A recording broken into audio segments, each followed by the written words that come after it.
নমস্কার, আমি পিয়ালি আর আমার এই ভূতের রাজা দিলবর চ্যানেলে একটা নতুন ট্রাভেল ব্লগে আপনাদের স্বাগত জানাই।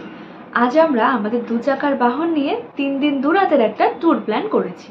এবারে আমাদের ট্রাভেল ব্লগে থাকছে তারকেশ্বর মন্দির, সঙ্গে আরো বেশ কয়েকটি সতীপীঠ, ড্যাম আর সঙ্গে উপরি পাওনা হিসেবে পাহাড়। তাই এই প্রত্যেকটা জায়গা খুব সহজে আমরা কিভাবে ঘুরে দেখাচ্ছি এই ভিডিওটার মাধ্যমে কিন্তু আমি সেটাই শেয়ার করব। তাই সবটা জানতে ভিডিওটাকে স্কিপ না করে পুরোটাই দেখতে থাকুন। আশা করছি প্রত্যেকটা জায়গা সম্বন্ধে বিস্তারিত তথ্য আমি আপনাদের সামনে সঠিকভাবে উপস্থাপনা করতে পারবো, আর সেটা আপনাদের ভালোই লাগবে।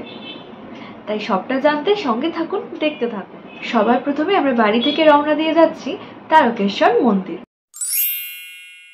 আপনারা যদি তারকেশ্বর ট্রেনে করে যেতে চান তাহলে হাওড়া থেকে তারকেশ্বরগামী অনেক ট্রেনই পেয়ে যাবেন।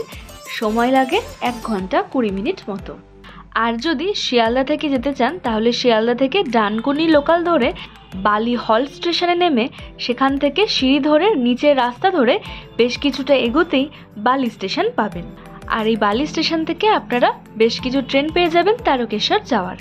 তারপর এই তারকেশ্বর স্টেশনে নেমে সেখান থেকে পায়ে হেঁটে 10 মিনিট অথবা টোটোতে করেও খুব সহজেই পৌঁছে যেতে পারবেন মন্দিরে। গাড়ি নিয়ে আসলে মন্দির চত্বরেই রয়েছে পার্কিংয়ের ব্যবস্থা। 2 চাকার ক্ষেত্রে 10 টাকা এবং 4 চাকার ক্ষেত্রে 40 টাকা ধার্য। আমরা মন্দিরের 6 নম্বর গেট ধরে এগিয়ে চললাম বাবা তারকনাথের দর্শন পাওয়ার জন্য। আর প্রথমেই চললাম দুধগঙ্গার দিকে। এই দুধগঙ্গা ও তারকেশ্বর মন্দির নিয়ে রয়েছে এক ইতিহাস ও পৌরাণিক বিশ্বাস। 16 শতাব্দীর শেষ দিকে হুগলি জেলার রামনগর অঞ্চলে বিষ্ণুদাস নামে এক রাজা রাজত্ব করতেন। রাজার ভাই ছিলেন ভারমল্ল। তিনি ছিলেন সংসার বিভাগী এক যোগী।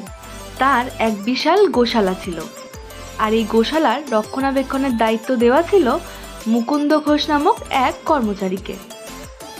যেখানে বর্তমানে তারকেশ্বর মন্দির, সেই অঞ্চলে তখন নাম ছিল তারপুর।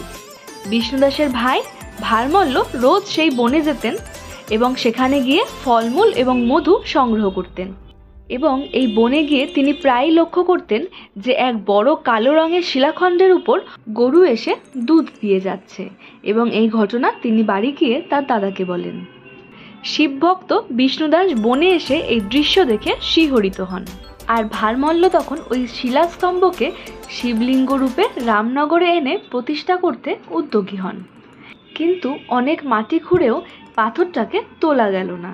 এরপর কোনো এক রাতে ভারমল্ল স্বপ্নে দেখেন স্বয়ং শিব তাকে জানাচ্ছেন যে তিনি তারকেশ্বর শিব। তিনি ওই বন থেকে গয়া ও কাশী পর্যন্ত ছড়িয়ে আছেন। সুতরাং তাকে তারপুরের জঙ্গল থেকে উচ্ছেদ না করে সেখানেই তাকে প্রতিষ্ঠা করা হোক। বন কেটে পরিষ্কার করে সেই তারপুরেই বাবা তারকনাথের মন্দিরের প্রতিষ্ঠা হলো, এবং মুকুন্দ ঘোষকে শিবের সেবা পুজো করবার ভার অর্পণ করা হয়। তিনি হলেন তারকনাথের প্রথম সেবক। মন্দিরের উত্তর দিকে রয়েছে দুধ পুকুর। প্রতিদিন শিবলিঙ্গের উপর ভক্তদের অর্পণ করা দুধ মন্দিরের উত্তর দিকের জলাশয়ে পড়ে এই নামকরণ হয়েছে।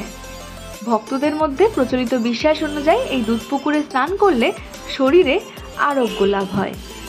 মন্দিরের গর্ভগৃহে মোবাইল ফোন, চামড়ার বেল্ট, পার্স, টাকা পয়সা ও সোনার অলংকার নিষিদ্ধ, এবং মন্দিরে পুরুষদের প্রবেশ করতে হয় জামা না পরে। দুধ পুকুরে স্নান করে দণ্ডি কেটে বাবার পুজো করেন ভক্তরা।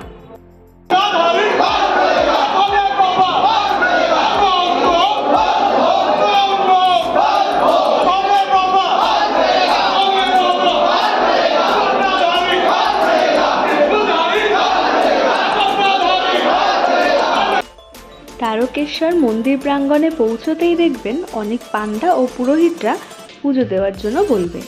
তবে আমাদের অভিজ্ঞতা অনুযায়ী তাদের মধ্যে অনেকেই কিন্তু গর্ভগৃহের বাইরেই দাঁড়িয়ে পুজো করিয়ে দেয়, আর ভেতরে শুধুমাত্র ঠাকুরের দর্শন করান।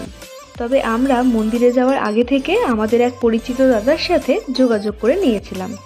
তিনি আমাদের মন্দিরের গর্ভগৃহে নিয়ে গিয়ে সুন্দরভাবে বাবার পুজো করিয়ে দিয়েছিলেন। আপনারাও যদি তারকেশ্বর গিয়ে ভালো মতো পুজো দিতে চান তবে সেই দাদার নাম্বার আমি স্ক্রিনে দিয়ে দিলাম, আপনারা চাইলে আগে থেকে যোগাযোগ করে যেতে পারেন। মন্দির খোলা থাকে সকাল 6টা থেকে সকাল 9:30 পর্যন্ত, এবং বেলা 11:30 থেকে দুপুর 1:30টা পর্যন্ত। এই সময় জল ঢালা ও পুজো করা যায়। রবি, সোম ও বিশেষ পুজোর দিনে দুপুরবেলা খোলা থাকে 2:30 পর্যন্ত। তারপর আবার বিকেলবেলা 4টে থেকে রাত্রি 8টা পর্যন্ত খোলা থাকে মন্দির, তবে সেই সময় শুধুমাত্র পুজো করা যায়। তারকেশ্বর মন্দিরে গিয়ে পুজো দেওয়ার জন্য বেস্ট সময় হলো সকাল 9:30টার মধ্যে। শ্রাবণ মাস, চৈত্র মাস ও শিবরাত্রির সময় বিশেষভাবে পুজো হয় এখানে। আপনারা চাইলে এখানে এসে কোনো হোটেল ভাড়া নিয়েও বেশ কিছুক্ষণ থেকে পুজো করে ফিরতে পারেন। আমরা তারকেশ্বর মন্দির থেকে বেরিয়ে রওনা দিলাম কালনা 108 শিব মন্দিরের উদ্দেশ্যে। আপনারা যদি ট্রেনে করে যেতে চান তবে শিয়ালদা বা হাওড়া স্টেশন থেকে কাটোয়া লোকাল ধরে অম্বিকা কালনা স্টেশনে নেমে সেখান থেকে টোটোতে করে যেতে হবে 108 শিব মন্দিরে। 108 শিব মন্দির পৌঁছে মন্দির চত্বরের বাইরে রাস্তার ধারে গাড়ি পার্ক করে আমরা এগিয়ে চললাম মন্দিরের ভেতরে। এখন আমরা এসেছি কালনা 108 শিব মন্দির। পুরোটা মন্দির ঘুরে দেখাবো। কালনা শহরের রাজবাড়ি মন্দির প্রাঙ্গণের ঠিক উল্টো দিকেই এই 108 শিব মন্দির রয়েছে, যা নবকৈলাস মন্দির নামে পরিচিত। মন্দিরটি 200 বছরেরও বেশি পুরনো। 1809 সালে 8 চালা বিশিষ্ট এই মন্দিরগুলি প্রতিষ্ঠা করেছিলেন বর্ধমানের রাজা তেজচন্দ্র বাহাদুর। এই মন্দিরটি 2টি বৃত্তের আকারে তৈরি। বাইরের বৃত্তে 74টি শিব মন্দির রয়েছে এবং এই মন্দিরের শিবলিঙ্গগুলি একটি কৃষ্ণবর্ণের ও একটি শুক্লবর্ণের, এভাবেই একের পর এক সাজানো রয়েছে। কৃষ্ণবর্ণ রুদ্রের প্রতীক এবং শুক্লবর্ণ সদাশিবের প্রতীক, যার অর্থ চৈতন্য ও জ্ঞান। মন্দিরের দেয়ালগুলি যদিও প্রায় ভগ্নাবস্থায় রয়েছে, তবুও ভালোভাবে খেয়াল করলে বোঝা যায় পুরাণ, রামায়ণ ও মহাভারতের কাহিনী খুবই সুন্দরভাবে এখানে তুলে ধরা হয়েছে।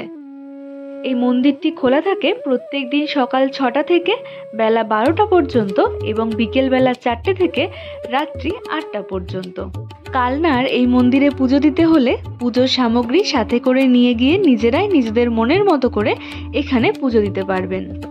এই মন্দিরে নেই কোনো কোলাহল, নেই কোনো রেষারেষি, ফলে আপনার মন হয়ে উঠবে শান্ত।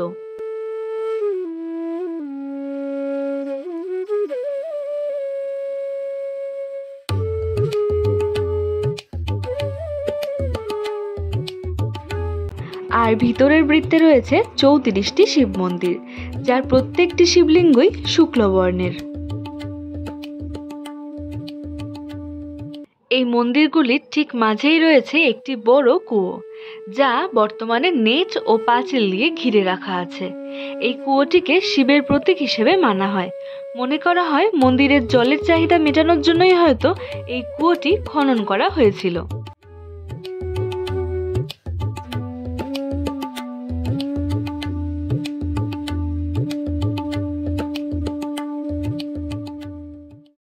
একশো আট শিব মন্দির থেকে বেরিয়ে রাস্তার ঠিক উল্টো দিকেই রাজবাড়ি প্রাঙ্গণে প্রবেশ করতে প্রথমেই বাঁ হাতে আছে প্রতাপেশ্বর মন্দির, অর্থাৎ শিব মন্দির।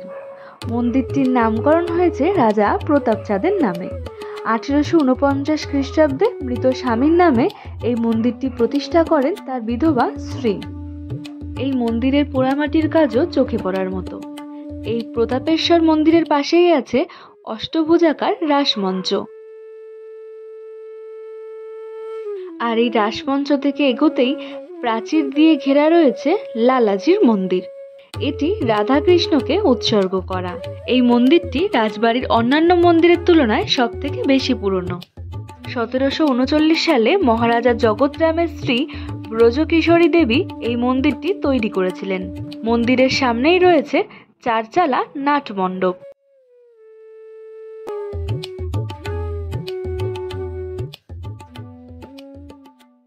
লালজি মন্দির থেকে বেরিয়ে ডান হাতে রয়েছে 19 শতকের তৈরি 5টি 8 চালা বিশিষ্ট শিব মন্দির। আর এই ছোট ছোট শিব মন্দিরগুলি থেকে একটু দূরেই রয়েছে সুউচ্চ কৃষ্ণচন্দ্রাজি মন্দির, যা কৃষ্ণ ও রাধাকে উৎসর্গ করা। 1751 থেকে 55 সালে রাজা তিলকচাঁদ তৈরি করেছিলেন এই পঞ্চবিষ্মতি মন্দির বা 25টি চূড়া বিশিষ্ট এক মন্দির। আর এর পরেই রয়েছে বিজয় বৈদ্যনাথ মন্দির, যা রাজা তিলকচাঁদ তৈরি করেছিলেন। স্থানীয় কাহিনী অনুসারে রাজা ত্রিলোকচাঁদের মা একটি পুত্র সন্তানের জন্য শিবের কাছে প্রার্থনা করেছিলেন এবং তার ইচ্ছে পূরণ হওয়ায় তার পুত্র রাজা হওয়ার পর ত্রিলোকচাঁদকে একটি শিব মন্দির তৈরি করতে নির্দেশ দেন।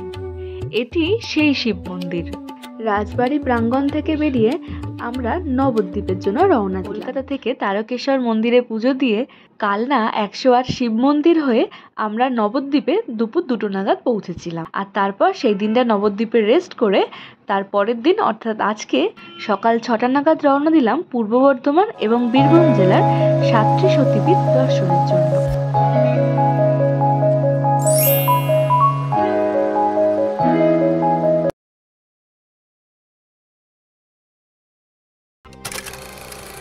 আজ আমরা নবদ্বীপ থেকে রওনা দিয়ে 51টি সতীপীঠের মধ্যে পশ্চিমবঙ্গের 13টি সতীপীঠের বীরভূম এবং তার পার্শ্ববর্তী জেলার মোট 7টি সতীপীঠ ঘুরে দেখাবো।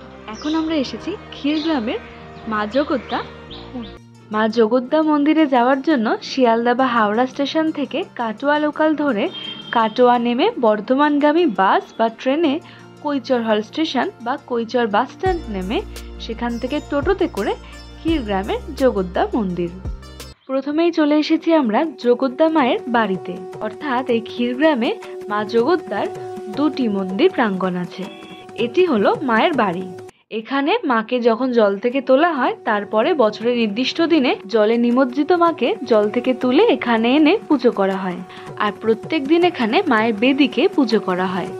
এখানে মায়ের বিশ্রামের জন্য রয়েছে একটা খাট। মন্দিরটি খোলা থাকে সকাল 9:30 থেকে 10টা পর্যন্ত এবং দুপুরবেলা 1টা থেকে 2টো পর্যন্ত। তারপর 2টোর পর মন্দির আবার বন্ধ হয়ে যায় 2 ঘন্টার জন্য। পর বিকেলবেলা সন্ধ্যা আরতির সময় খুলে আবারও সন্ধ্যা আরতির পর বন্ধ হয়ে যায়। এই মন্দিরেও মায়ের ভোগ প্রসাদ খাওয়ার ব্যবস্থা আছে। এই মন্দির চত্বরে আছে ভোগকক্ষ, নাটমঞ্চ ও বলিকাঠ।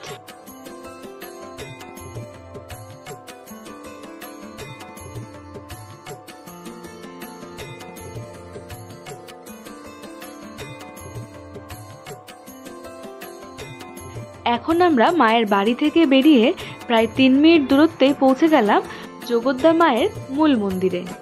এখানকার রাস্তাঘাট একটু সরু সরু হলেও অনায়াসে আপনারা 4 চাকা গাড়ি নিয়েও পৌঁছে যেতে পারবেন।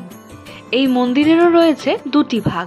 সামনে সোজা লাল পাথরের তৈরি মন্দিরে রয়েছে মায়ের পুরনো মূর্তি, আর বাঁ হাতে সাদা পাথরের তৈরি মন্দিরে আছে মায়ের নতুন মূর্তি, যেটা জলের মধ্যে নিমজ্জিত অবস্থায় থাকে। বর্ধমানের মহারাজা কীর্তিচন্দ্র এই গ্রামে মা জগদ্দার একটি মন্দির তৈরি করেছিলেন, কিন্তু এরপর কোনোভাবে মূর্তিটি হারিয়ে গিয়েছিল। দ্বিতীয়বার মহারাজা নির্দেশেই নবীনচন্দ্র ভাস্কর প্রথম মূর্তিটির অনুকরণে আরও একটি দশভুজা মহিষমর্দিনী মূর্তি তৈরি করেছিলেন। রীতি অনুযায়ী এই মূর্তিটাকেও আগের মতো ক্ষীরদিঘির জলে ডুবিয়ে রাখা হতো, কিন্তু কিছুদিন পর হঠাৎ এক অলৌকিক কাণ্ড ঘটে। ক্ষীরদিঘির সংস্কারের সময় হঠাৎই নতুন মূর্তিটির সঙ্গে উঠে আসে হারিয়ে যাওয়া মা জগদ্দার পুরনো মূর্তিটিও। এরপর মূর্তি ফেরত পাওয়ার আনন্দে সম্পূর্ণ একটি আলাদা মন্দির তৈরি করেন গ্রামের মানুষজন। সেই পুরনো মূর্তিটি লাল পাথরের মন্দিরে আছে, যার দর্শন সারা বছরই এখন পাওয়া যায়। আর সাদা পাথরের মন্দিরে নতুন মূর্তিটি সারা বছরই জলের তলায় নিমজ্জিত অবস্থায় থাকে। সারা বছরে শুধুমাত্র 5 দিন মা জল থেকে ওঠেন, তার মধ্যে ভক্তরা মাত্র 2 বার মায়ের দর্শন পান, বৈশাখ মাসের সংক্রান্তিতে এবং চৌঠা জ্যৈষ্ঠ। সারা দিন এবং সারা রাত ব্যাপী মায়ের পুজো চলে এবং ভোর হওয়ার আগে মাকে আবার জলের তলায় নিমজ্জিত অবস্থায় রেখে আসেন। এই 5 দিন ধরে চলে ক্ষীরগ্রামে বিশাল এক মেলা। এই 2 দিন মায়ের বিশেষ পুজো হয়। নানা দূর দূরান্ত থেকে ভক্তরা এই সময় এসেই ভিড় জমান। এই মন্দির নিয়ে রয়েছে 2টি পৌরাণিক কাহিনী।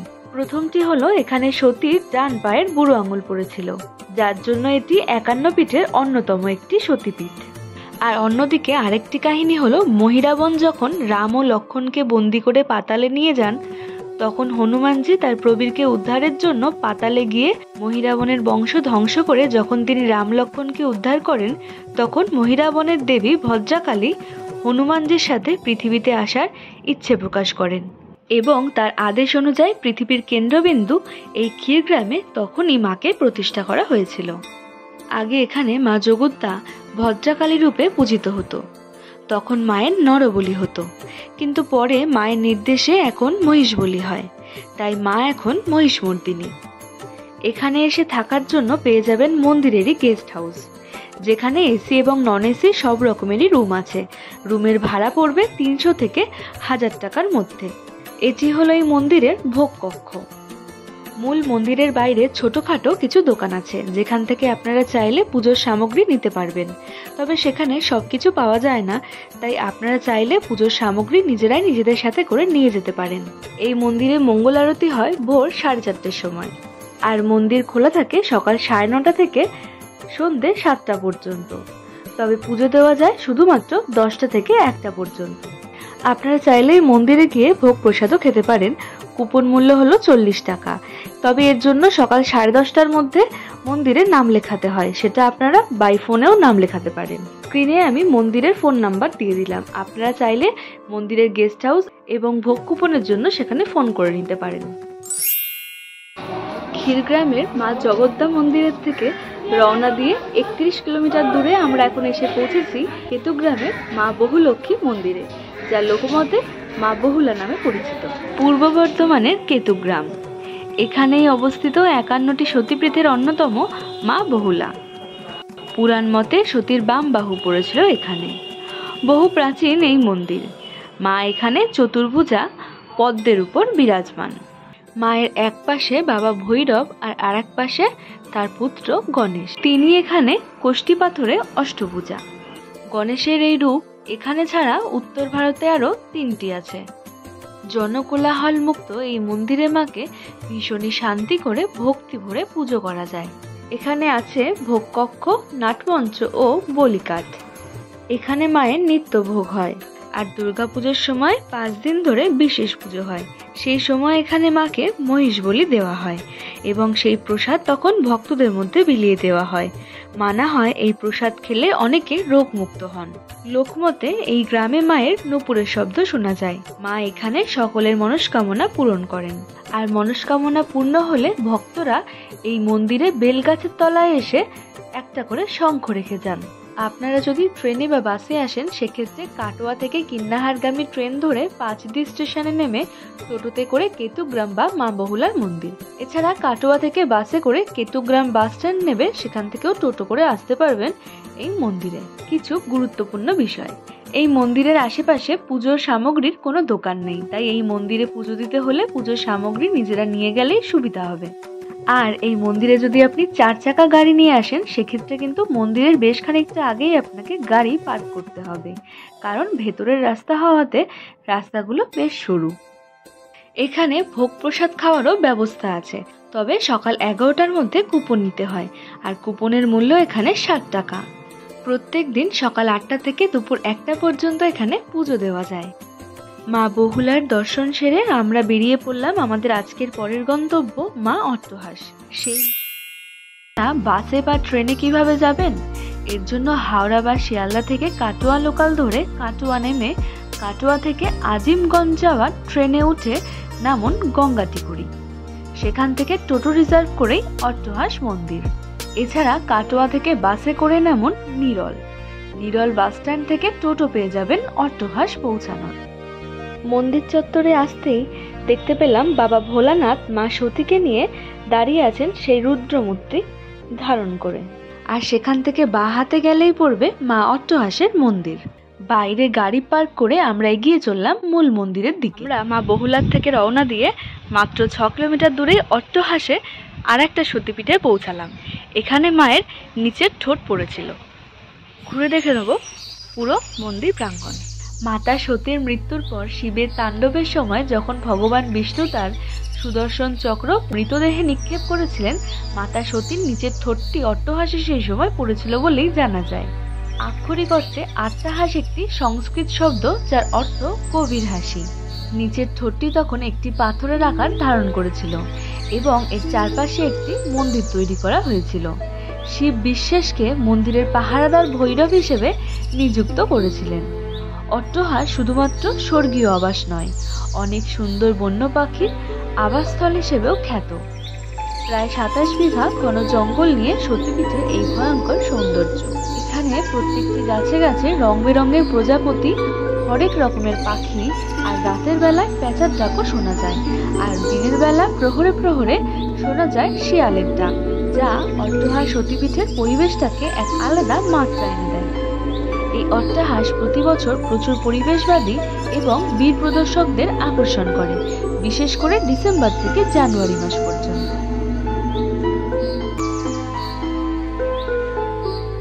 মন্দিরে যখন বড় কোনো পুজো হয় তখন এই মাটির উনুনগুলিতেই ভোগ রান্না হয়। আর এর পাশেই রয়েছে ভোগের রান্নাঘর, আর তার পাশে ভোগ কক্ষ, যেখানে ভোগ খাওয়ানো হয়। এটি হলো এই মন্দিরের নাটমঞ্চ।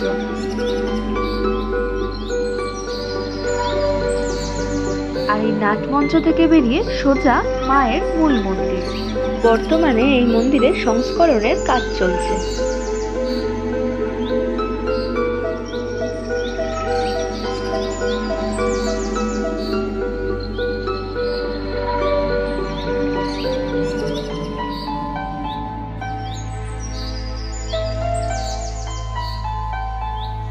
আপনাদের সাথে আমি এখানে আমার এক বিশেষ অভিজ্ঞতা শেয়ার করি। আসলে আমরা যখন এই মন্দিরে এসেছিলাম, আমরা পুজোর কোনো সামগ্রী সাথে করে নিয়ে আসিনি। তবে এত দূর থেকে গিয়ে মায়ের পুজো না করে প্রসাদ না পেয়ে আসতেও মনটা ঠিক মানছিল না। সেক্ষেত্রে মন্দিরের পুরোহিত মশাইকে একথা জানাতেই পুরোহিত মশাই আমাদের সামান্য মূল্য ধরে দিতে বলেন এবং আমাদের মন্দিরের গর্ভগৃহে নিয়ে গিয়ে সুন্দরভাবে পুজো করিয়ে দেন, সাথে মায়ের প্রসাদও দিয়ে দিয়েছিলেন, যা আমাদের কাছে এক বিশেষ পাওয়া। অট্টহাস সতীপীঠে এসে এমন সুন্দর নিরিবিলিতে মায়ের পুজো দিয়ে মনে এক আলাদাই শান্তি পাওয়া যায়, যা এমনটা বর্তমানে খুব কম জায়গাতেই পাওয়া সম্ভব। মন্দিরের গর্ভগৃহ খুবই প্রাচীন, আর মায়ের প্রধান শিলা ভূগর্ভের কয়েক হাত নিচে চলে গেছে। মায়ের পাশেই আছেন পীঠ ভৈরব বিশেষ গুরুত্বপূর্ণ বিষয়। মন্দির সারাদিন খোলা থাকলেও প্রত্যেক দিন সকাল 7টা থেকে বেলা 12টা পর্যন্ত এবং দুপুর 3টে থেকে সন্ধ্যাবেলা পর্যন্ত মায়ের পুজো করা যায়। এই মন্দিরে ভোগ খাওয়ারও ব্যবস্থা আছে, তবে তার জন্য সকাল 10টার মধ্যে কুপন কাটতে হবে। কুপন মূল্য 50 টাকা, আর ভোগ খাওয়ানো হয় দুপুর 1টার সময়। মন্দির চত্বরের আশেপাশে কোনো দোকান বাজার নেই, তাই মন্দিরে পুজো দেওয়ার হলে আপনাকে নিজেকেই কিন্তু সাথে করে পুজোর সামগ্রী নিয়ে যেতে হবে। এছাড়া এই মন্দিরে বিয়ে, অন্নপ্রাশন ও পৈতের অনুষ্ঠানও হয়, তবে সেক্ষেত্রে আগে থেকে মন্দির কর্তৃপক্ষের সাথে কথা বলে রাখতে হবে। দোলযাত্রার সময় ও দীপাবলিতে এখানে খুব বড় করে পুজো হয়। আর এই মন্দিরে নিজস্ব অতিথি নিবাস আছে, যার রুম প্রতি ভাড়া 500 টাকা। স্ক্রিনে যে নাম্বারটা দিয়ে দিলাম সেখানে আপনারা চাইলে যোগাযোগ করে নিতে পারেন। এটা মন্দিরের নাম্বার। আমরা এখন আছি ফুল্লরাতে। অট্টহাস থেকে প্রায় 30 কিলোমিটার দূরেই এই ফুল্লরা 51টি সতীপীঠের এখন অন্য একটি সতীপীঠে দাঁড়িয়ে আছে, এটার নাম হলো ফুল্লরা। শিয়ালদা বা হাওড়া থেকে কাটোয়া লোকাল ধরে কাটোয়া নেমে কাটোয়া থেকে আহমেদপুরগামী ট্রেনে লাভপুর স্টেশন নামতে হবে। তারপর সেখান থেকে টোটোতে করে 10 টাকায় মা ফুল্লরার মন্দির। ট্রেনের টাইম টেবিল আমি ডেসক্রিপশন বক্সে দিয়ে দিলাম। এছাড়া বোলপুর থেকে বাসে করেও এখানে আসা যায়, সময় লাগে 1 ঘন্টা 20 মিনিট মতো। প্রাঙ্গণের ভেতর থেকেই আমরা পুজোর সমস্ত সামগ্রী নিয়ে নিলাম, আর তারপর এগিয়ে চললাম মায়ের দর্শনের জন্য। ফুল্লরা পশ্চিমবঙ্গের বীরভূম জেলায় অবস্থিত একটি অন্যতম শক্তিপীঠ। শক্তিপীঠ হিন্দু ধর্মের পবিত্রতম তীর্থস্থানগুলির মধ্যে অন্যতম। লোকবিশ্বাস অনুসারে শক্তিপীঠ নামাঙ্কিত তীর্থগুলিতে দেবী দাক্ষায়ণী সতীর দেহের নানান অঙ্গ প্রস্তরীভূত অবস্থায় রক্ষিত আছে। সাধারণত 51টি শক্তিপীঠের কথা বলা হয়ে থাকলেও শাস্ত্রভেদে পীঠের সংখ্যা ও অবস্থান নিয়ে যথেষ্ট মতভেদ রয়েছে। যেমনটা পূর্ব বর্ধমান জেলার কেতুগ্রামে আমরা যে অট্টহাস মন্দিরে গিয়েছিলাম, পুরাণ অনুযায়ী জেনেছিলাম যে সেই স্থানে নাকি মায়ের নিচের ঠোঁট বা অধোষ্ঠ পড়েছিল, কিন্তু এই ফুল্লরাতে এসেও জানতে পারলাম যে এখানেও নাকি মায়ের অধোষ্ঠ বা নিচের ঠোঁট পড়েছিল। তাই কার্যত মতবিরোধে না গিয়ে ঘুরে দেখে নেব আমরা পুরো মন্দির চত্বরটা। এখানে মা ব্রহ্মশিলাতে পূজিত হন। কোনো দেবী মূর্তি নেই। সিঁদুর মাখানো কচ্ছপাকৃতি একটি লোহিত বর্ণ শিলাখণ্ডকে দেবীর প্রতিভূ রূপে পুজো করা হয়। ৬৬ বিঘা জমি নিয়ে এই ফুল্লরা মহাপীঠ। গর্ভগৃহের সামনেই রয়েছে নাট মন্দির, জগমোহনে রয়েছে হাড়িকাঠ। তবে এই মন্দির চত্বরের মধ্যে মূল তোরণের পাশের শিব মন্দিরটি সবচেয়ে পুরনো মন্দির, আর নাট মন্দিরের পরেই রয়েছে মায়ের ঘাট। কিংবদন্তি অনুসারে রামের দুর্গাপুজোর সময় হনুমান এই পুকুর থেকেই নাকি ১০৮টি পদ্ম সংগ্রহ করেছিলেন। আর এই জলাশয়ের নাম দেবীদহ বা দলদলি। প্রবাদ আছে এই দিঘির জল নাকি কখনো শুকোয় না। দেবী এখানে পূজিত হন চতুর্ভুজা জয় দুর্গা রূপে। দেবী ফুল্লরার মন্দির প্রথম প্রতিষ্ঠা করেন কৃষ্ণানন্দ গিরি নামের এক সাধক সন্ন্যাসী। তিনি বারাণসী ধামে মণিকর্ণিকা ঘাটের কাছে থাকতেন। একদিন তিনি স্বপ্নে দেবীর দর্শন পান। দেবী মা তাকে আদেশ দেন এই লাভপুরে এসে দেবীর মন্দির প্রতিষ্ঠা করার জন্য। তিনি বহু বাধা বিপত্তি পেরিয়ে এখানে পৌঁছে দেবী সতীর অষ্টরূপী শিলাখণ্ডটি আবিষ্কার করে মন্দিরে প্রতিষ্ঠা করে ফুল্লরা মায়ের পূজা অর্চনা শুরু করেন। ভালো করে দেখলে শিলাটির সামনের দিকটা ঠোঁটের মতো মনে হয়। এক সময় নাকি মন্দিরের চূড়ায় স্বর্ণকলস শোভা পেত। এখানে দেবীর ভৈরব বিশ্বেশ্বর মহাদেব। দেব বিশ্বেশ ফুল্লরা মন্দিরের কাছে পীঠ চত্বরে আলাদা একটি ছোট্ট মন্দিরে অবস্থান করছেন। মাঘী পূর্ণিমায় এই শক্তিধামে বিশেষ যাগযজ্ঞ সহকারে মায়ের পুজো ও উৎসব হয়ে থাকে। এই মন্দিরের মধ্যেই রয়েছে পঞ্চমুণ্ডির আসন। ফুল্লরা মায়ের মন্দিরে আসতে হলে কয়েকটি গুরুত্বপূর্ণ বিষয় জেনে রাখা ভালো। মন্দির খোলা থাকে প্রত্যেক দিন সকাল 5:30 থেকে দুপুর 1:30 পর্যন্ত, আর তারপর দুপুরবেলা 3:30 থেকে রাত্রি 8টা পর্যন্ত। মন্দিরের আশেপাশে পুজোর সামগ্রীর বেশ কয়েকটি দোকান আছে, তবে চাইলে আপনারা সঙ্গে করেও পুজোর সামগ্রী নিয়ে যেতে পারেন। মন্দির চত্বরে গাড়ি পার্কিংয়ের সুব্যবস্থা আছে। মায়ের মন্দিরে ভোগ খাওয়ারও ব্যবস্থা আছে। কুপন মূল্য হলো 40 টাকা, তবে বেলা 12টার মধ্যে কিন্তু কুপনটা কেটে নিতে হয়। আর ভোগ খাওয়ানো হয় দুপুরবেলা 1:30 থেকে 2:30 পর্যন্ত। মন্দির প্রাঙ্গণে অতিথি নিবাসও আছে। সেক্ষেত্রে এসি ও নন এসি সব রকমের রুমেরই ব্যবস্থা আছে। যোগাযোগের নাম্বার আমি স্ক্রিনে দিয়ে দিলাম, আপনারা চাইলে যোগাযোগ করে নিতে পারেন। এই মন্দিরে মায়ের বাৎসরিক পুজো হয় মাঘী পূর্ণিমায়। সেই সময় 3 দিন ধরে মন্দির প্রাঙ্গণে চলে বিশাল এক মেলা। সেই সময় দূর দূরান্ত থেকে ভক্তরা এখানে এসে জমায়েত হন। ফুল্লরায় মায়ের দর্শন সেরে আমরা এখন চলে এসেছি সাঁইথিয়ায় মা নন্দিকেশ্বরীর দর্শনের জন্য। মন্দিরের দুপাশ ধরেই রয়েছে পুজোর সামগ্রীর দোকান, যেখানে আমরা আমাদের প্রয়োজনীয় জিনিসপত্র রেখে পুজোর সামগ্রী নিয়ে নিলাম। মন্দিরের ঠিক বাঁ হাতের প্রথম দোকানটাই এই দাতার। এখানে 51 টাকা এবং 61 টাকার বিভিন্ন রকমের ডালি আছে, এবং সেই ডালিতে 5 রকমের ফল, মিষ্টি, ফুল সমস্তটাই আছে। মা নন্দিকেশ্বরী মন্দির 51 পিঠের মধ্যে একটা পিঠ। এখানে সকাল 6টা থেকে রাত্রে 9টা পর্যন্ত পুজো হয়। 8617431276। ধন্যবাদ।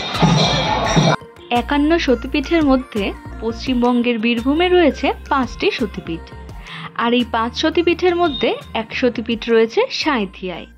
সাঁইথিয়ার এই সতীপীঠ নন্দিকেশ্বরী মন্দির বা নন্দিকেশ্বরী তলা নামে পরিচিত। কথিত আছে এখানে সতীর কণ্ঠের হার পড়েছিল, আর তারপরেই এই মন্দির গড়ে উঠেছিল। তবে পরবর্তীকালে একাধিকবার সংস্কারের মধ্যে দিয়ে এখন মন্দিরে লেগেছে এক আধুনিকতার ছোঁয়া। এখানে দেবী মূর্তি বলতে গেলে আছে শুধুমাত্র একটি পাথর, আর সেটি আগে ছিল কালো রঙের, কিন্তু বর্তমানে তার ভক্তদের সিঁদুরের প্রলেপে লাল রঙে পরিণত হয়েছে। লাল রঙের এই পাথরের গায়ে রয়েছে দেবীর 3টি চোখ আর মাথায় মুকুট। প্রচলিত লোককথা অনুসারে জানা যায় সাধক বামাখ্যাপা এই মন্দিরেই পুজো দিয়ে সিদ্ধি লাভ করেছিলেন।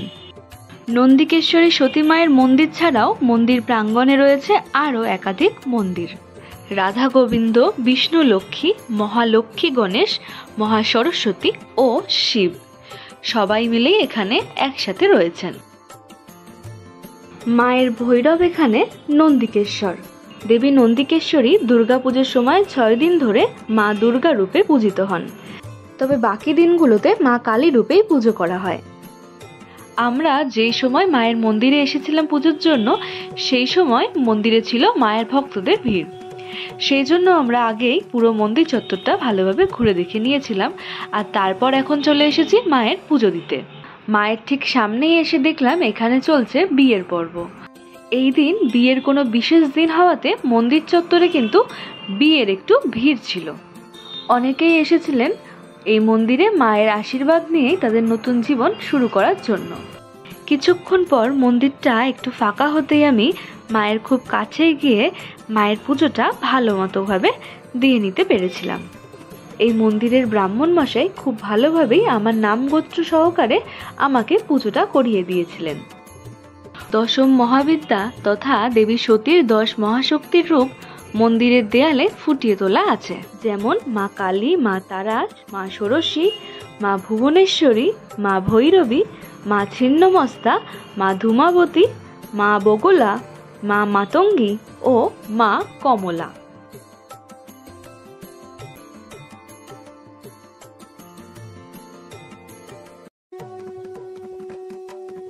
এই মন্দিরের কয়েকটি গুরুত্বপূর্ণ বিষয়। মন্দির খোলা থাকে প্রত্যেকদিন সকাল 6টা থেকে রাত্রি 9টা পর্যন্ত। মন্দিরের সামনে পুজোর সামগ্রীর দোকান আছে। মন্দিরে ভোগ প্রসাদ খাওয়ার ব্যবস্থা আছে, কুপন মূল্য 61 টাকা, আর ভোগ খাওয়ানো হয় দুপুর 1টা থেকে 2:30টা পর্যন্ত। এই মন্দিরে অতিথি নিবাসও আছে, সেখানে এসি এবং নন এসি সব রকমের রুমেরই ব্যবস্থা আছে। স্ক্রিনে ফোন নাম্বার দিয়ে দিলাম, চাইলে যোগাযোগ করে নিতে পারেন। শিয়ালদা থেকে বর্ধমান ও বোলপুর হয়ে সাঁইথিয়া যাওয়ার একটি ট্রেন আছে। এছাড়া তারাপীঠ ও বোলপুর থেকে এখানে খুব সহজেই বাসে বা গাড়ি করে আসা যায়। নন্দিকেশ্বরী মায়ের মন্দিরের ঠিক পাশেই রয়েছে জগন্নাথ দেবের মন্দির।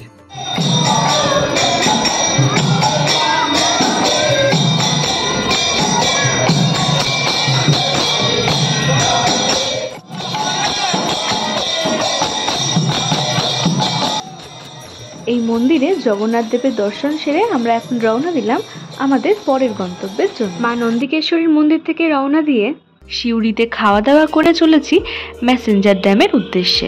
তবে তার আগে আমরা ঘুরে দেখব তিলপাড়া ব্যারেজ। আমাদের পশ্চিমবঙ্গের বীরভূম জেলার ময়ূরাক্ষী নদীর উপর নির্মিত এই তিলপাড়া ব্যারেজ 1949 সালে তৎকালীন মুখ্যমন্ত্রী ডক্টর বিধানচন্দ্র রায়ের তত্ত্বাবধানে এই ব্যারেজটি নির্মাণ করা হয়েছিল। ব্যারেজটির দৈর্ঘ্য 309 মিটার, আর এই ব্যারেজটি বানাতে খরচ হয়েছিল মোট 1,11,00,000 টাকা। এই ব্যারেজের জল থেকে 4000 কিলোওয়াট বিদ্যুৎ উৎপাদন করা হয়। এখন এই ব্যারেজের জল আটকানো থাকায় এই জল এতটা স্থির বলে মনে হচ্ছে। আমরা যে সময় এখানে গেছি সেই সময় ব্যারেজের আশপাশটা ফাঁকা থাকলেও নতুন বছর ও 25 ডিসেম্বরের মতো বিশেষ দিনগুলিতে এখানে ভিড় থাকে চোখে পড়ার মতো। তিলপাড়া ব্যারেজ থেকে ময়ূরাক্ষীর অববাহিকায় অস্তগামী সূর্যের ঠিক আগের মুহূর্তের আজকের আমার এই অভিজ্ঞতা আজীবন মনে রাখার মতোই একটা দৃশ্য। তিলপাড়া ব্যারেজে কিছুটা সময় কাটানোর পর এখন আমরা চলেছি আমাদের আজকের 7 নম্বর পয়েন্ট মেসেঞ্জার ড্যাম দেখতে।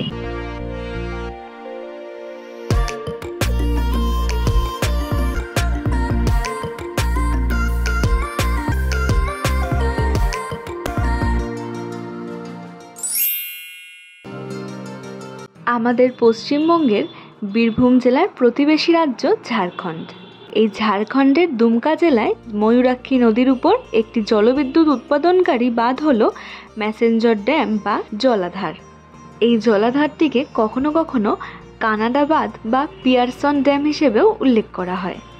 তৎকালীন বিহার ও পশ্চিমবঙ্গে বন্যা যাতে না হয় সেই কারণে ময়ূরাক্ষী নদীর উপর কানাডা দেশের আর্থিক সাহায্যেই এই বাঁধটি গড়ে উঠেছিল 1950 সালে। তারপর 1955 সালে বিহার সরকার ও পশ্চিমবঙ্গ সরকারের মধ্যে চুক্তি হয়েছিল এই জলাধার নিয়ন্ত্রণ করবে পশ্চিমবঙ্গ সরকার। বাঁধটি 155 ফুট উঁচু এবং 2170 ফুট লম্বা।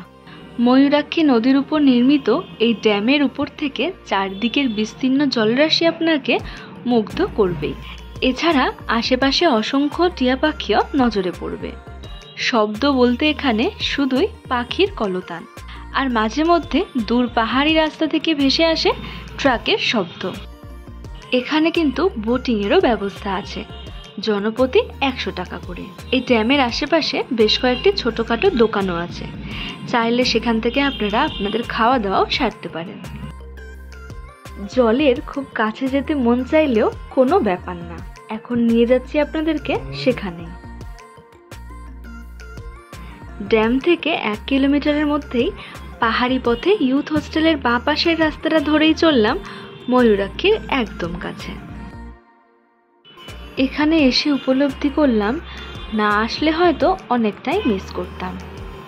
অস্তগামী সূর্য যখন নদী, পাহাড়, জঙ্গলে একসাথে মিশে যাচ্ছে, তার সৌন্দর্যটা বর্ণনা করার বাইরে। ইচ্ছে থাকলে আশেপাশের ছোট পাহাড়গুলিতে ট্রেক করে শিখরে উঠতে পারেন। নিঃসন্দেহে বেস্ট ভিউ ওখান থেকেই পাওয়া যাবে। আমার ব্যক্তিগত অভিমত অনুযায়ী ম্যাসেঞ্জারের রূপ, রস, গন্ধ গায়ে মাখতে অন্তত একটা রাত এখানে অবশ্যই থাকতে হবে। কিভাবে আসবেন? হাওড়া থেকে সিউড়িগামী হুল এক্সপ্রেসে সিউড়ি নেমে সেখান থেকে টোটোতে করে সিউড়ি বাস স্ট্যান্ড এসে সেখানে সরকারি বা বেসরকারি দুমকাগামী বাসে করে 1 থেকে 1.5 ঘন্টায় পৌঁছে যেতে পারবেন ম্যাসেঞ্জার ড্যাম। এছাড়া রামপুরহাট, তারাপীঠ, বক্রেশ্বর ও বোলপুর থেকে গাড়িতে করে অল্প সময় পৌঁছে যেতে পারবেন এখানে। থাকা ও খাওয়ার ব্যবস্থা। হিলটপে অবস্থিত ইউথ হোস্টেলে অল্প দামে রুম পেয়ে যাবেন, তবে সেখানে নিজস্ব খাওয়ার কোনো ব্যবস্থা নেই। হোস্টেলের কেয়ারটেকারকে আগে থেকে বলে রাখলে খাওয়ার ব্যবস্থা হয়ে যায়। আর নিজস্ব গাড়ি থাকলে 5 কিলোমিটারের মধ্যেই হিলভিউ নামক একটি রেস্টুরেন্ট আছে। এছাড়া ড্যামের আশেপাশেও বেশ কিছু ছোটোখাটো দোকানও পেয়ে যাবেন। এই ইউথ হোস্টেল বুকিংয়ের ডিটেলস আমি ডেসক্রিপশন বক্সে দিয়ে দিলাম। এছাড়া ড্যামের খুব কাছাকাছি ময়ূরাক্ষী ভবন আছে। খাওয়া দাওয়ার জন্য তাদের নিজস্ব রেস্তোরাঁও আছে। বুকিংয়ের ডিটেলস আমি ডেসক্রিপশন বক্সে দিয়ে দিলাম। খুব ভালোভাবে ম্যাসেঞ্জার ড্যাম ঘুরে এখন আমরা চলেছি আমাদের আজকের লাস্ট ডেস্টিনেশন বক্রেশ্বর ধাম। গ্রামের রাস্তা ধরে অপরূপ চারিদিকের সৌন্দর্য উপভোগ, সেই জন্য সময়টাও খুব বেশি নষ্ট না করে এই চারিপাশের সৌন্দর্য চন্দ্রপুর বাস স্ট্যান্ড।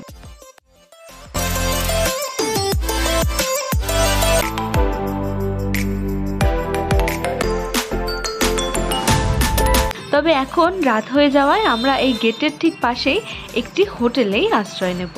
বক্রেশ্বর মন্দিরের গেটের ঠিক বাইরেই এই হরগৌরী হোটেল। হোটেলের বাইরে কিন্তু 2 চাকা এবং 4 চাকা সমস্ত রকম গাড়ি রাখারই ব্যবস্থা আছে। আমাদের 2 চাকার বাহনটি আমাদের এই হোটেলের গ্রাউন্ড ফ্লোরেই রেখে দিলাম, আর তারপর এগিয়ে চললাম আমাদের রুমের দিকে। আমাদের রুমটা ফার্স্ট ফ্লোরে।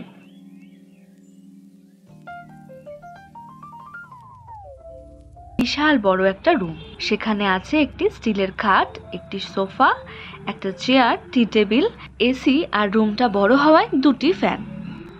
আর রুমের দেয়াল জুড়ে আছে এক জানলা, দেয়ালে ছোট্ট একটা আয়না।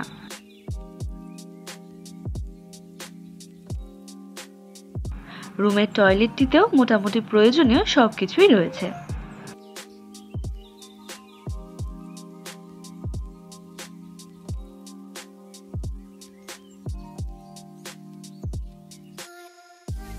আর রুমের সাথেই রয়েছে একটা ব্যালকনি। এই ব্যালকনি থেকে মন্দিরের গেটটি দেখা যাচ্ছে। হোটেল থেকে বেরিয়ে 2-3 মিনিটে বক্রেশ্বরের মূল মন্দিরটি। এই হোটেলটিতে এসি এবং নন এসি সব রকমেরই রুম আছে। এসি রুমের ভাড়া 900 টাকা।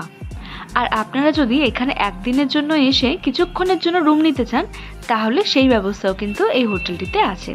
স্ক্রিনে আমি নাম্বার দিয়ে দিলাম, আপনারা চাইলে সেখানে যোগাযোগ করে নিতে পারেন। মন্দির যাওয়ার রাস্তার দুপাশ ধরেই রয়েছে বেশ কিছু থাকা এবং খাওয়ার হোটেল। আর মূল গেটের বাইরেই রয়েছে গাড়ি পার্কিংয়ের সুব্যবস্থা। 2 চাকার জন্য 10 টাকা, 3 চাকা অর্থাৎ অটো ও টোটোর জন্য 20 টাকা ও 4 চাকার জন্য 30 টাকা, আর 6 চাকার জন্য 60 টাকা ধার্য। গাড়ি পার্কিংয়ের পাশেই রয়েছে উষ্ণ প্রস্রবণে স্নান করার জন্য টিকিট ঘর। এখান থেকে 5 টাকায় কুপন কেটে আমরা সোজা চলে গেলাম কুণ্ডের দিকে। সোজা যেতেই বাঁ হাতে পড়বে পুরুষদের স্নান করার জায়গা, আর ডান হাতে গেলেই পড়বে মহিলাদের স্নান করার কুণ্ড। তবে এই কুণ্ডে কিন্তু তেল, সাবান, শ্যাম্পু মাখা নিষেধ। আমাদের পশ্চিমবঙ্গে উষ্ণ প্রস্রবণ বলতে একমাত্র বক্রেশ্বরকে বোঝায়। এখানে মোট 8টি উষ্ণ প্রস্রবণ রয়েছে, যেমন পাপহারা গঙ্গা, খারকুণ্ড, ভৈরবকুণ্ড, অগ্নিকুণ্ড, সূর্যকুণ্ড, শ্বেতগঙ্গা, সৌভাগ্যকুণ্ড। এইগুলোর মধ্যে পাপহারা গঙ্গায় একমাত্র স্নান করা যায়, যার তাপমাত্রা 42 ডিগ্রি সেলসিয়াস। এখানে স্নান করলে রোগ মুক্তিও হয়।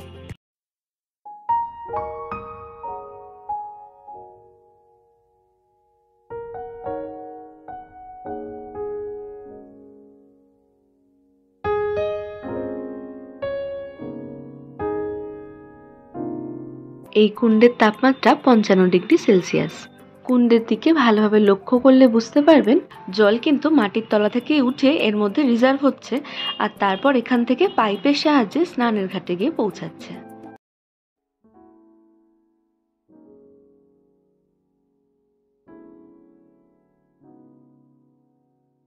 এটি অগ্নিকুণ্ড। এর তাপমাত্রা সবচেয়ে বেশি, প্রায় 82 ডিগ্রি সেলসিয়াস। এই কুণ্ডের জলে সোডিয়াম, পটাশিয়াম, ক্যালসিয়াম ও সালফেট পাওয়া যায়, যা ঔষধি গুণ সম্পন্ন। এই অগ্নিকুণ্ডটি পাঁচিল দিয়ে ঘেরা। এর জলে অনবরত হিলিয়াম গ্যাস বেরোচ্ছে। চারিদিকে ডিম সেদ্ধর মতো গন্ধ। বর্তমানে ভারত সরকারের আণবিক পরীক্ষা বিভাগ এখান থেকে হিলিয়াম গ্যাস সংগ্রহ করছে। কুণ্ডটি তাদের তত্ত্বাবধানে সুন্দরভাবে রক্ষিত। এই জলের কাছে কাউকেই ঘেঁষতে দেওয়া হয় না। ওপর থেকে শুধুমাত্র দড়িতে করে ঘটি বা বালতি ঝুলিয়ে জল তুলে নিয়ে বোতলে ভরে তীর্থসলিল নামে বিক্রি করা হয়, যা বহু রোগ থেকে মুক্তি দেয়।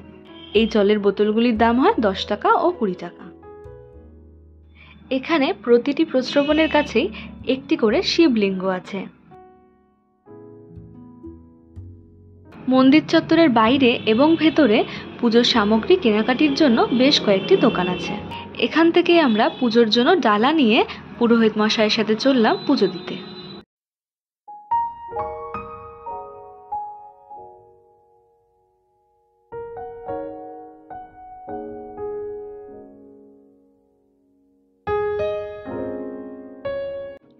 এটি দুধকুণ্ড। এর তাপমাত্রা 32 ডিগ্রি সেলসিয়াস। প্রতি মাসে পূর্ণিমার দিন সকালবেলা কুণ্ডের জল দুধের মতো সাদা থাকে, আবার সূর্য ওঠার সাথে সাথে জল আবার স্বাভাবিক হয়ে যায়, তাই একে সূর্যকুণ্ডও বলা হয়ে থাকে। মন্দিরের এটি একমাত্র কুণ্ড, যেখান থেকে জল নিয়ে বাবার মাথাতে ঢালা হয়।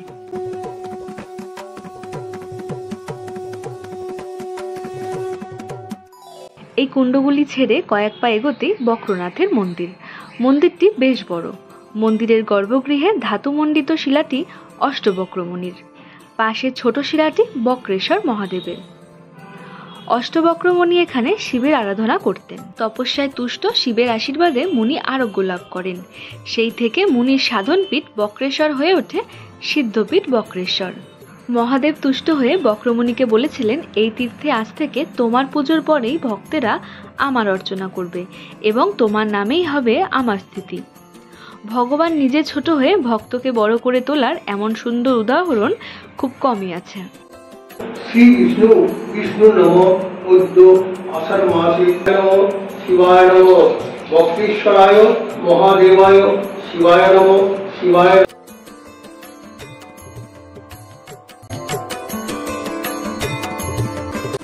একান্ন পীঠের মধ্যে বক্রেশ্বর একটি সতীপীঠ। এখানে পড়েছে সতীর 2 ভ্রুর মধ্যস্থল বা মনস্থান। মহামায়া সতী এখানে মহিষমর্দিনী নামে বিরাজিতা। পুরোহিত মশাইয়ের কথায় মায়ের মূর্তির নিচে রাখা আছে মায়ের মন বা ভ্রুযুগলের মধ্যাংশ। অনেক কষ্ট করে দেখতে পেলাম যে তলায় একটা বোধহয় প্রস্তরখণ্ড আছে, সেটিকে সতীর দেহাংশ বলা হয়েছে।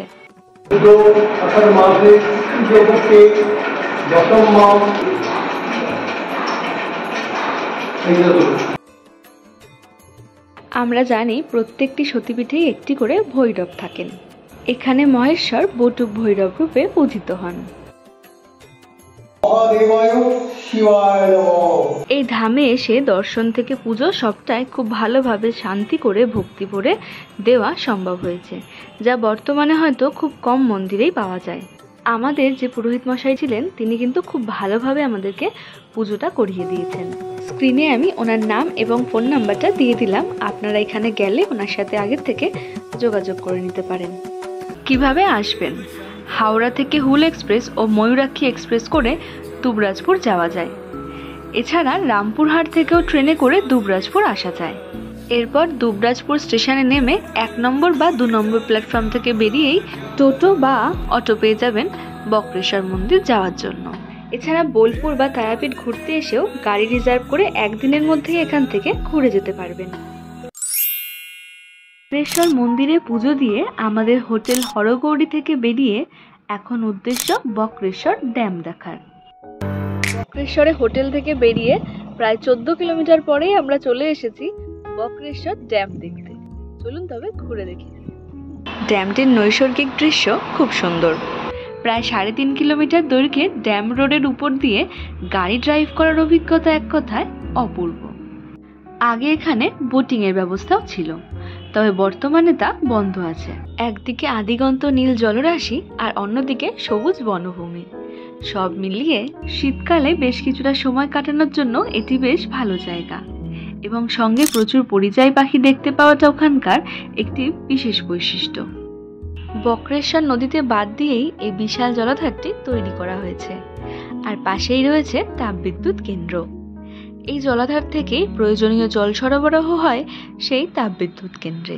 2022 থেকে 23 অর্থবর্ষে মোট উৎপাদন ক্ষমতার 92.38% বিদ্যুৎ উৎপাদন করে দেশের মধ্যে শীর্ষস্থান দখল করেছে বীরভূমের এই বক্রেশ্বর তাপবিদ্যুৎ কেন্দ্রটি। অনেকেই শান্তিনিকেতন, তারাপীঠ ও বক্রেশ্বরে পুজো দিতে ও উষ্ণ প্রস্রবণ দেখতে আসেন, কিন্তু বক্রেশ্বর ড্যামের কথা বোধহয় অনেকেই জানেন না। হাওড়া থেকে ট্রেনে করে সিউড়ি বা দুবরাজপুর স্টেশনে নেমে গাড়ি বা অটো রিজার্ভ করে বক্রেশ্বর মন্দির এবং বক্রেশ্বর ড্যামটি দেখে নিতে পারেন। এই ড্যামের কাছাকাছি থাকতে হলে সিউড়ি বা বক্রেশ্বরেই কোনো হোটেলে থাকতে হবে। এখানে ঘুরে বেশ কিছুটা সময় সুন্দরভাবে কাটিয়ে এখন আমরা চলেছি আমাদের আজকের পরের গন্তব্য মামা ভাগ্নে পাহাড়। মামা ভাগ্নে পাহাড় যেতে তোরণ পেরিয়ে প্রথমে ডান দিকে রয়েছে গাড়ি পার্কিং এর ব্যবস্থা এবং সামনেই সাদা মার্বেলের তৈরি পাহাড়েশ্বর শিব মন্দির।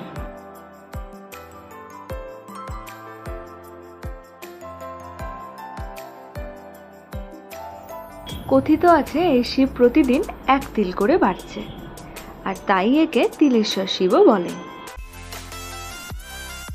আর শিব মন্দিরের পাশেই পাহাড়েশ্বর হনুমান মন্দির, আর তার পাশ থেকেই রয়েছে পাহাড়ে ওঠার রাস্তা। এগিয়ে চললাম আমরা সেই রাস্তা ধরে মামা ভাগ্নে পাহাড়টা দেখার জন্য। কিন্তু পাহাড়ের এমন চেহারা আগে কখনো দেখা হয়নি।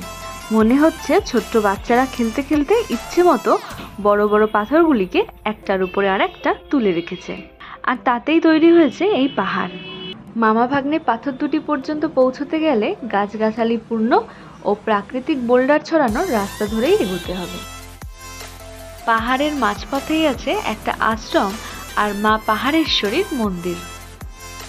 কথিত আছে লঙ্কা সেতু তৈরির সময় রামচন্দ্র হিমালয় থেকে তার উড়ন্ত রথে যখন পাথর নিয়ে যাচ্ছিলেন, তখন সেই রথ থেকে কিছু পাথর এখানে পড়ে গিয়েছিল। সেই প্রাকৃতিক গ্রানাইট পাথরের বোল্ডার দিয়েই পুরো পাহাড়টি তৈরি।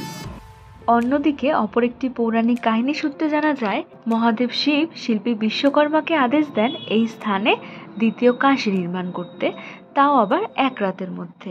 কিন্তু বিশ্বকর্মা নির্দিষ্ট সময়ের মধ্যে সেই কাজ সম্পূর্ণ করতে অসফল হন, আর তিনি তখন কাজটা অসমাপ্ত রেখে চলে যান, যার থেকেই আজকের এই পাহাড়ের সৃষ্টি।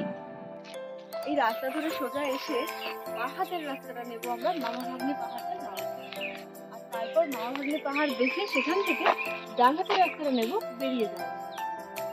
চারিদিকে অসংখ্য বিভিন্ন আকৃতির পাথর ছড়িয়ে ছিটিয়ে রয়েছে। বেশ সুন্দর লাগছিল চারিদিকের পরিবেশ। তবে লক্ষ্য করার বিষয় হলো বর্তমানে কোনো পাথরই কিন্তু খালি নেই, প্রায় সবগুলোতেই বিভিন্ন নাম জ্বলজ্বল করছে, যা সত্যি লজ্জার বিষয়। এমনকি লক্ষ্য করলাম পাথরে লিখবেন না কথাটিও কিন্তু পাথরের গায়ে লিখেই বোঝানো হচ্ছে।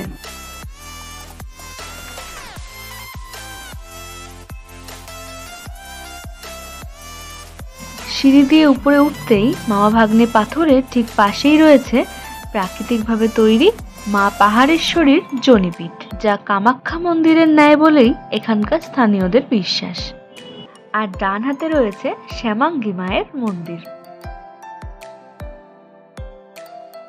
মামা ও ভাগ্নে পাথর দুটি ডিম্বাকৃত একে অপরের গায়ে লেগে আছে সুন্দর ব্যালেন্স করে। অপেক্ষাকৃত উঁচু পাথরটি হলো ভাগ্নে। এদের মাঝে আরো ছোট ছোট পাথর আছে যা এদেরকে ব্যালেন্স করতে সাহায্য করছে, যা দেখলে সত্যিই অবাক হতে হয়। ঝড়, রোদ, বৃষ্টি, ভূমিকম্প সবকিছুকে উপেক্ষা করে এই পাথরগুলো এভাবেই দাঁড়িয়ে আছে যুগের পর যুগ ধরে। এখান থেকে দুবরাজপুরের পুরো শহরটাকেই দেখা যায়, আর খুব ভালোভাবে লক্ষ্য করলে হেতামপুর রাজবাটিও দেখা যায়। এখানকার স্থানীয়দের মুখ থেকে শোনা এই পাথরগুলির ফাঁকে কিন্তু আগে বাঘ থাকতো। সবকিছু মিলিয়ে মামা ভাগ্নে পাহাড় অফবিট ডেস্টিনেশনগুলির মধ্যে অন্যতম। শীতকালে এখানে আসলে পিকনিক মেজাজে কিছুটা সময় অনায়াসেই কাটানো যেতে পারে। এখানে বলে রাখা যদিও বর্ষায় রূপ থাকে মন্দিরে গিয়ে পুজো দিতে চান, তবে তখন কিন্তু আবার এখানে সামগ্রী নিজেরা সঙ্গে করে নিয়ে গেলেই ভালো হয়। ফিরে চলেছি আমাদের এই মন্দিরের আশেপাশে কিন্তু কোনো রকম কোনো আসার সময় যেমনটা আপনাদেরকে দেখিয়েছিলাম, নাগাদই মন্দিরের পুরোহিত মশাই মন্দিরটি খুলে দিলেন এবং আমাদের পুজোটি সুন্দরভাবে সুষ্ঠুমতো করিয়ে দিলেন। পুরোহিত মশাইয়ের কাছ থেকে জানতে পারলাম যেতে হলে হাওড়া থেকে ময়ূরাক্ষী ফার্স্ট প্যাসেঞ্জারে দুবরাজপুর স্টেশন নেমে সেখান থেকে টোটো করে অনায়াসেই পৌঁছে যেতে পারবেন মামা ভাগ্নে পাহাড়। আর যারা বোলপুর হয়ে যেতে চান তারা বোলপুর জাম্বনি বাস স্ট্যান্ড থেকে বাস ধরে 42 কিলোমিটার পথ, যা পৌঁছাতে সময় লাগবে 1.5 ঘন্টা মতো, তা পার করলেই পৌঁছে যাবেন মামা ভাগ্নে পাহাড়। মামা ভাগ্নে পাহাড় থেকে বেরিয়ে আমরা চলে এসেছি পূর্ব বর্ধমান জেলার মাহুজানির মন্দিরে। দুপাশে গ্রাম আর মাঝে লাল মাটির রাস্তা। এখানে যাওয়ার সময় মনে হচ্ছিল কেউ যেন রং তুলি দিয়ে হয়তো এঁকে রেখেছে। এমন দৃশ্য উপভোগ করতে করতেই আমরা গুগল ম্যাপের সাহায্যে গিয়ে পৌঁছালাম উজানি সতীপীঠে। এখানে দেবী মঙ্গলচণ্ডী রূপে পূজিতা।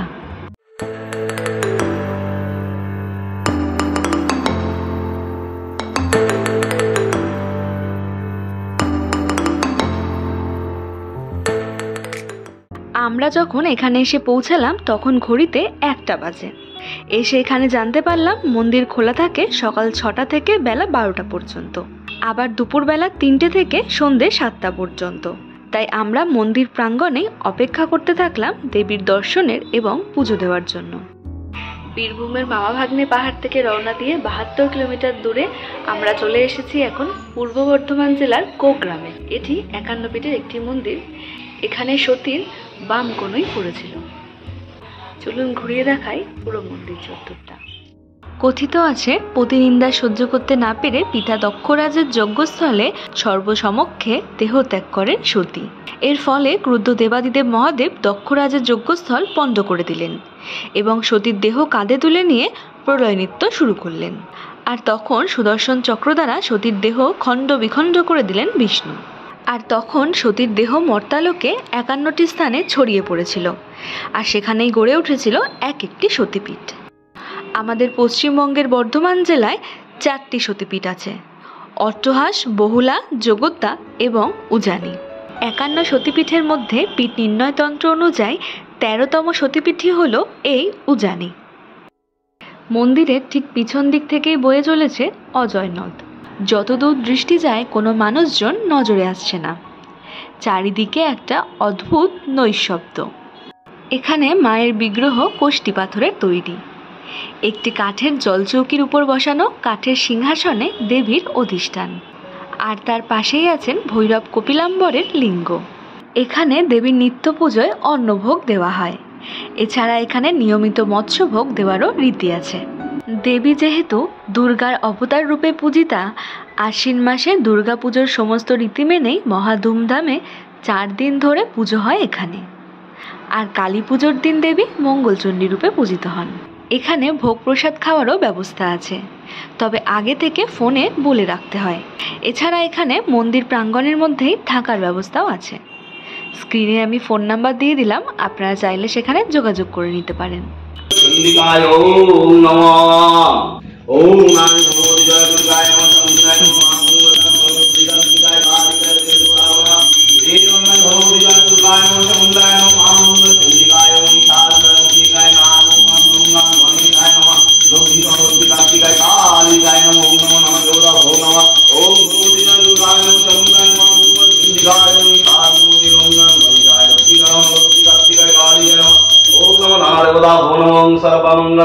सर्वभूतले शिवे सर्वार्थसाधिके शरणे त्र्यम्बके गौरी नारायणि नमोस्तुते नमः। আপনারা যদি এখানে ট্রেনে করে আসতে চান তাহলে গুসকরা স্টেশনে নেমে গাড়ি ভাড়া করে আসা যায়।